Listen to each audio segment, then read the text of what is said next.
Welcome back, gearheads. Today we've got square body updates.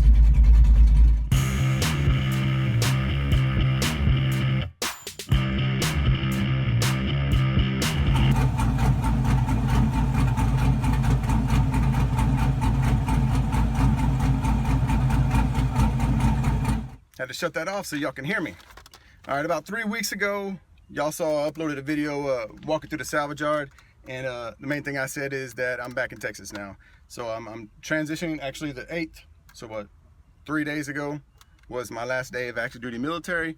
I'm back home in San Antonio, Texas. Left Alabama, Huntsville, Alabama, and I'm back home now. I guess I should clarify too, I'm rolling into the reserves now, so I'm just getting off active duty. I'll be in the reserves now. Now this time though, last time I didn't have any updates. Last time I just showed y'all this awesome salvage yard here in San Antonio, and I didn't really give you much of an update except to tell you that I was in Texas. Since I got here, man, it's been real busy. That's why you haven't seen much videos. There's a lot that goes on when you're moving and switching employment, and especially when you have a family with you.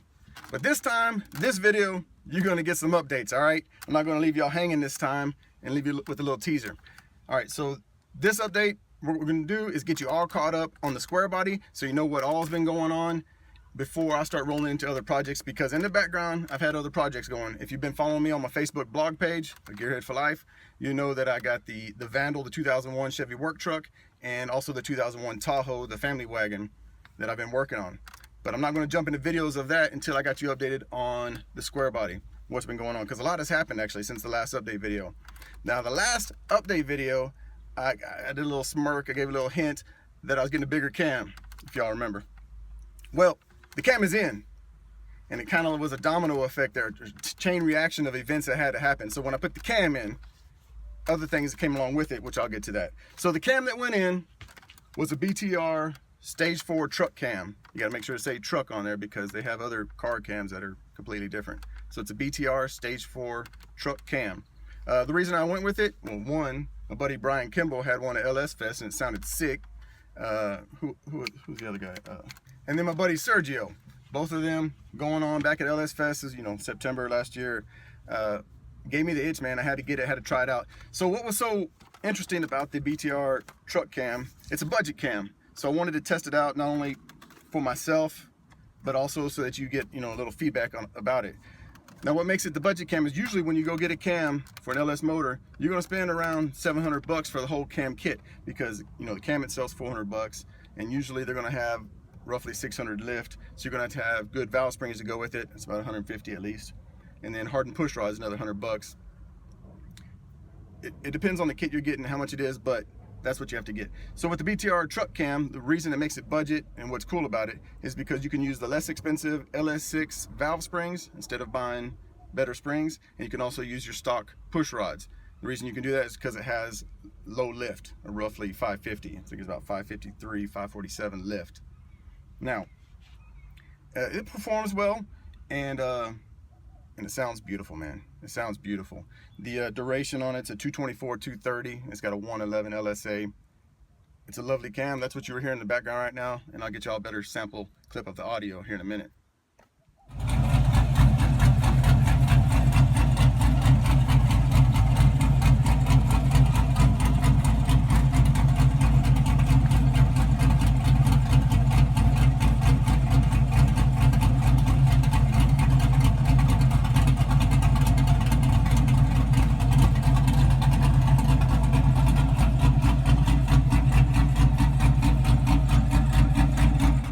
Now I didn't have to go with the budget cam because I already have good valve springs and hardened push rods in this truck, in this engine. I did it to test it out, you know, to see what it's like. I mean, it was unbelievable to hear of a cam being cheaper like that, because I didn't know any other way. People will often ask me, you know, they're looking for a cam for their swap, but they're trying to stay budget and they want to hear it. Well, LS6 cam, LS2 cam, you're not going to hear those.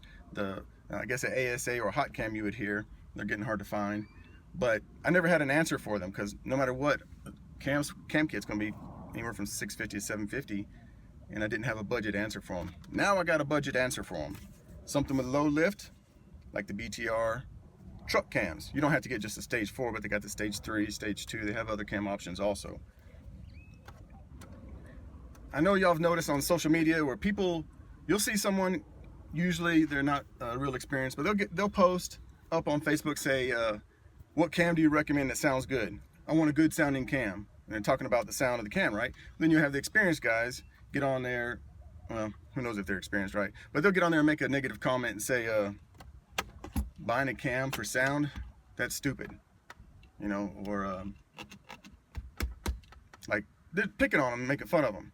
And I used to somewhat agree with the critics. I didn't say anything to them, but I would somewhat agree, because that's not what a cam's for. A cam is for the performance of the engine, right? It's going to raise your power band. It's going to change a lot of things. It's pretty complicated. But I don't completely agree anymore, because I got to thinking about it. Kind of like the reason I'm going with this Stage 4 cam. I spend more time enjoying the sound of my truck than I do competitively racing people. I haven't even been to the track yet. That one time, 2 years ago? I need to go to the track. I'd like to go to the track, but I spend more time listening and enjoying the sound of my truck than I do worrying about whooping people's butt. So, I don't have a problem with people looking for a cam that sounds good. If you're looking for a cam that sounds good and trying to stay budget, this is a perfect option right here. Stage 3, Stage 4, you're gonna hear it. It's gonna sound good, and you don't have to buy the expensive springs. You're not gonna be hard on springs, killing springs, your valve springs. Now, if you like the way that sounds and you wanna make it a ringtone, I've made it available for you. iTunes and the Play Store. You can get that recording as a ringtone. Check it out. There'll be a link in the video description, of course.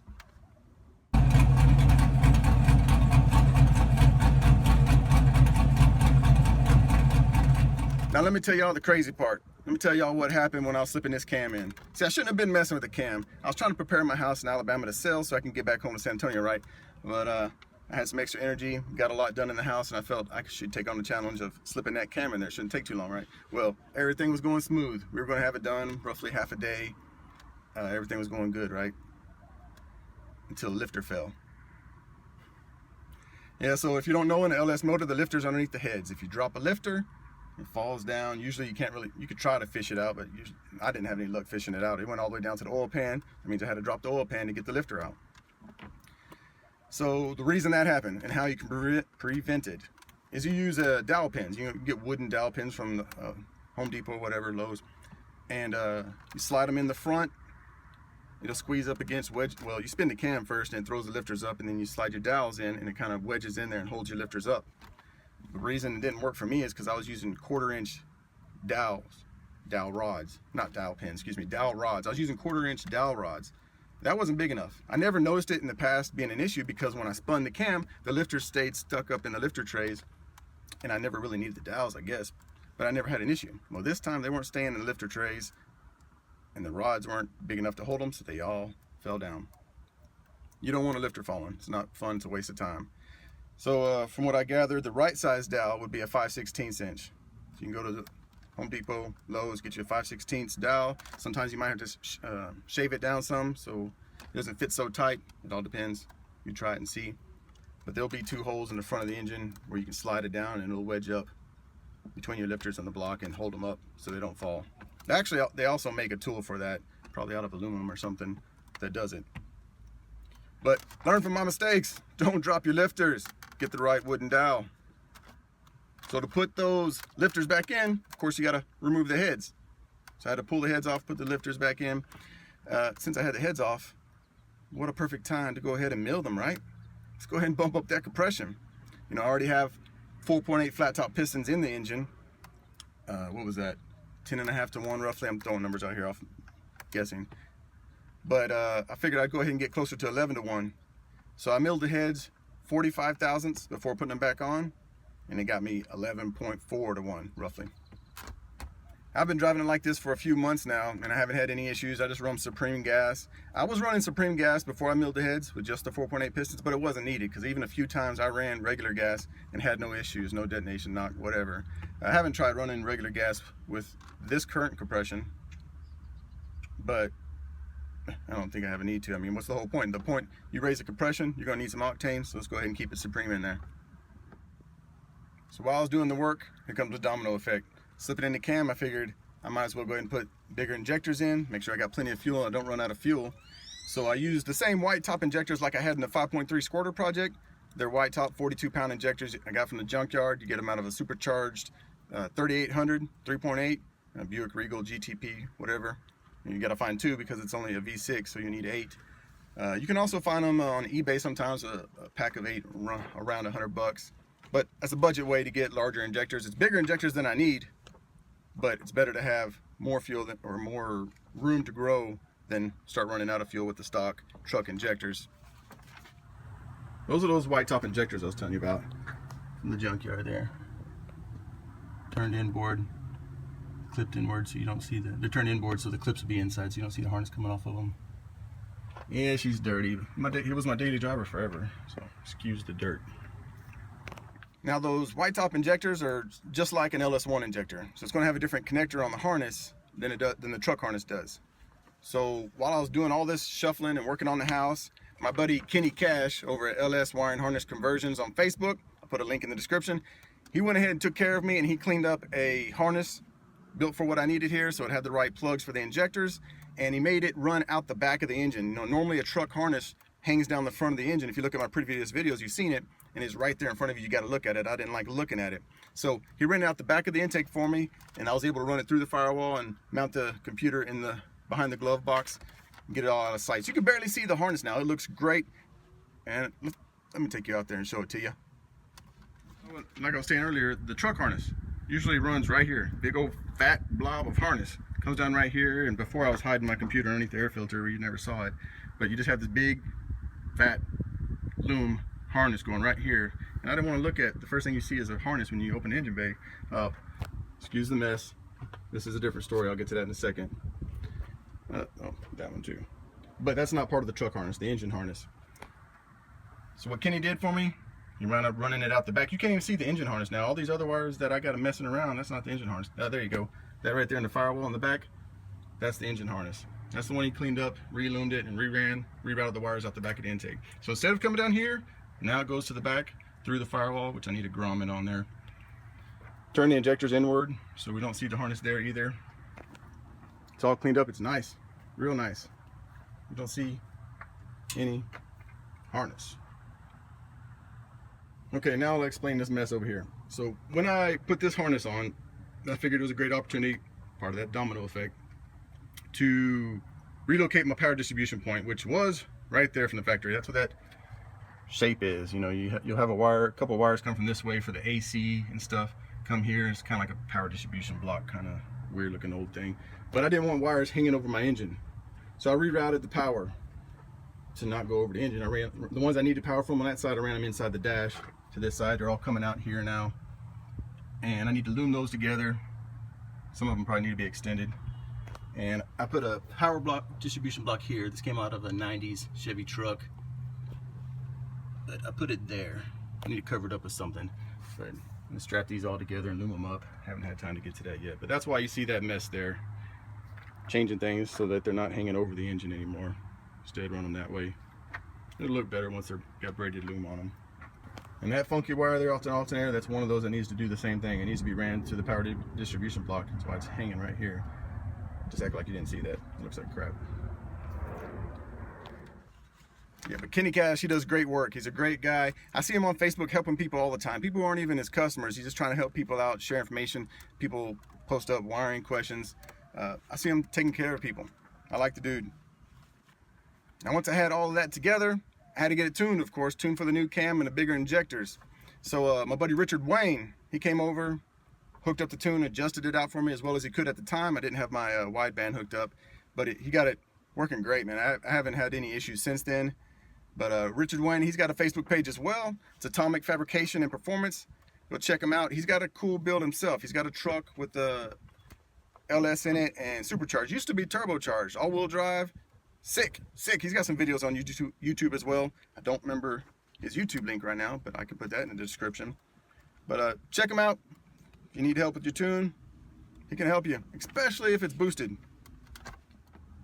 Also, I had the heads off and all this apart.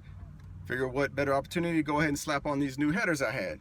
I picked up a set of the Schoenfeld long tube headers, but these are the revised versions. You know, because I had Schoenfelds on there before, but they revised how they make them, and I got the revised versions on here. What's so cool about the revised version is hopefully, I'm not sure if y'all saw, but I know the people on Facebook saw, my driver's side Schoenfeld header, the older one, I had a dent in one of the tubes to clear my control arm.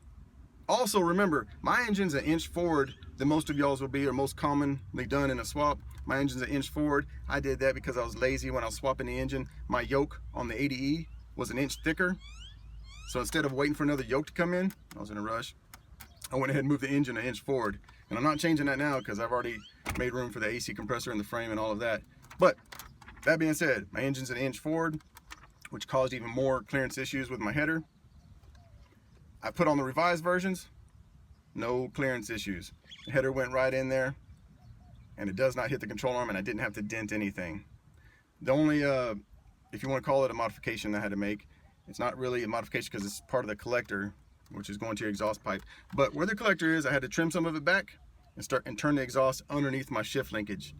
I've heard some people don't have to do that depending on what type of shift linkage you use. I used the factory shift linkage that came on this truck. Some people are using a low car or other ones I haven't used before, and they're not having a clearance issue like that. Didn't have to go underneath the shift linkage like I did. But that being said, the headers fit great, and I'm loving the revised version. Take a look at those Schoenfeld headers. This is the driver's side, which is always the closest hitting. As you can see, I need a new gasket. Guess I reused the exhaust manifold gasket too many times. But mine's close right here on the frame. I need to massage the frame a little bit to give it some clearance.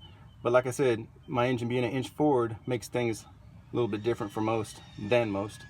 But they still fit fine. I just need to massage it there a little bit so it's not so close to the header. Get a little grinder, rub it. I wound up getting the coated headers this time. The coating I had put on my last headers was coming off. It didn't hold up. I figured I'll go ahead and do it nice this time, have them coated. The passenger side we never had issues with. It always fit great. Oh, actually, I stand corrected, because they did tell me that they gave more clearance on the last spark plug on the passenger side, that tube there. Usually it was kind of a tight fit, but on this one, that's changed, and I haven't had any issues.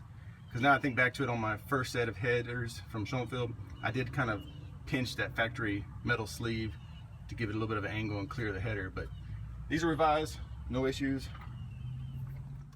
More on that domino effect. Since I was changing the headers out, it's the time I wanted to go ahead and upgrade from the dual 2 1/4 pipes I had for exhaust. I upgraded to dual 3-inch. Now I ran those dual 3-inch into that single Flowmaster muffler again, the same one I've had on it before. I just cut the openings larger to a 3-inch to fit the pipe. Now what's different though is that before that muffler, I added bullet 9-inch Dynomax bullet mufflers. I did that for 2 reasons. One is I heard that those will help take out some of the popping in the exhaust, the popping sound you'll get sometimes. It sounds kind of raspy. There you go, the rasp that you'll get. So it's supposed to help take out the rasp. They're very small. They look like a catalytic converter. Actually, there's 3 reasons right there. So if you want to make sure you don't get issues at an inspection station, it kind of looks like a catalytic converter. You might get by with it, say it's a high flow cat. Now the 3rd reason is because I put cutouts. So I wanted a little bit of a muffler before the cutout. So those are before the cutouts, and of course before the last muffler. What you heard right now a minute ago, that was the cutouts open with just the little 9-inch Dynomax muffler.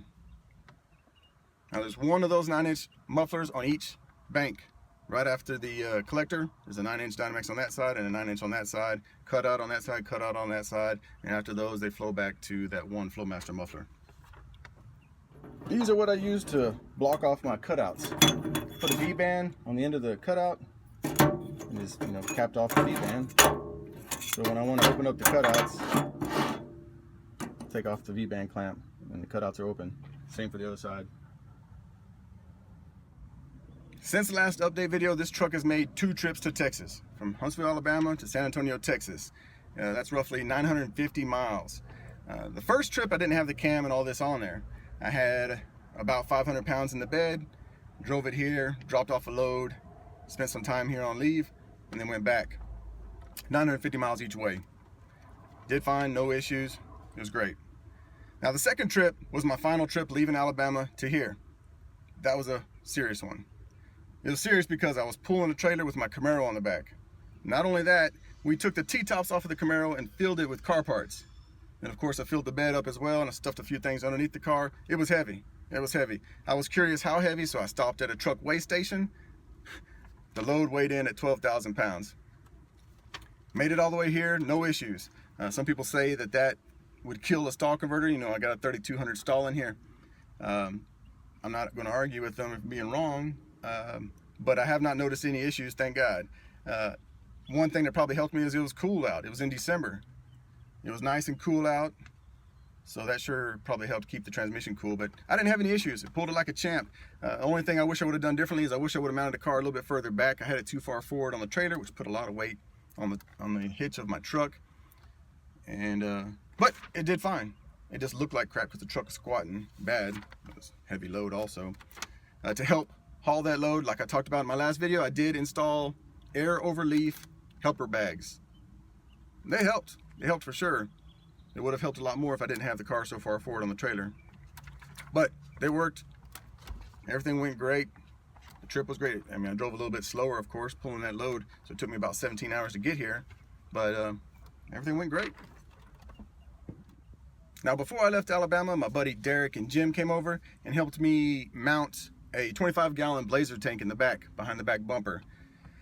I did not run the fuel lines, I just mounted it. I mounted it back there so I wouldn't have to carry it in the bed of my truck and fill it up with something I didn't need to. So they came over, helped me out, and we went and hung it between the frame and the back. Wish I had it hooked up, that would have been nice, you know. The reasons I did that is because it's a single 25-gallon tank. It's better than a 16 on each side. I like the weight distribution to the rear, but the main reason I did it is because the fuel pump's a pain in the butt to get to on a saddle tank. It's underneath the cab, but you're supposed to pull the bed first to get to the hoses, because the hoses go over the frame, so you can disconnect the hoses and then drop the tank. You can kind of do it without pulling the bed, but it's a pain in the butt. So I wanted the rear mounted tank, make it a lot easier to get to the fuel pump. You can just lift up the bed to get to the fuel pump, or I can even make an access door right there in the bottom of the bed to get to the fuel pump. So easy access to the fuel pump if I ever have issues, which usually you do eventually. Weight distribution over the tires where I need it and want it. And a larger 25-gallon tank, which is the perfect size. Something else I have to figure out is where I'm going to put the filler cap. I'm thinking about behind the taillight or up on the frame rail, probably behind the taillight. That's down the road. Got too many projects right now. Let's see if we can see anything.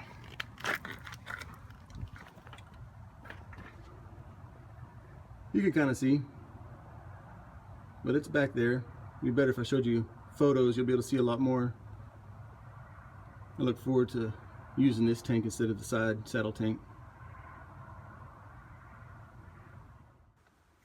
Now I've been running 2010-ish 20-inch Camaro wheels. I believe they're SS wheels. I don't know, but they're offset. The backs are wider than the front. The backs, I was able to squeeze a 325 tire on. Helps get a little bit more traction. Oops, I lied. The 315 35/20s I was able to fit on the rear.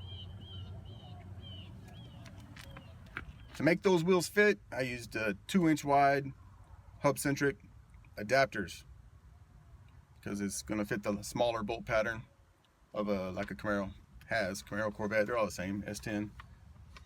And yes, I did have those 2-inch adapters, these Camaro wheels on here, while I hauled that total of 12,000 pounds. Haven't had any issues. I even missing a lug right now because I took off the lock because they're starting to strip. So I only have 4 lugs on them all. No issues, man. I love the way they look. They look great. I thought about plastic dipping them black like my old wheels because I like the way the black wheels looked on this truck, but they look great. I'm not sure if I covered the hood in my previous videos, so I'm gonna go ahead and cover it again now. When I got this truck, it had a hood scoop on it, a cowl hood on it. I took it off right before Power Tour 2015, and everybody was freaking out like, why'd you take the hood off for you? Why would you do that? Why would you take off an aftermarket hood, a cowl hood?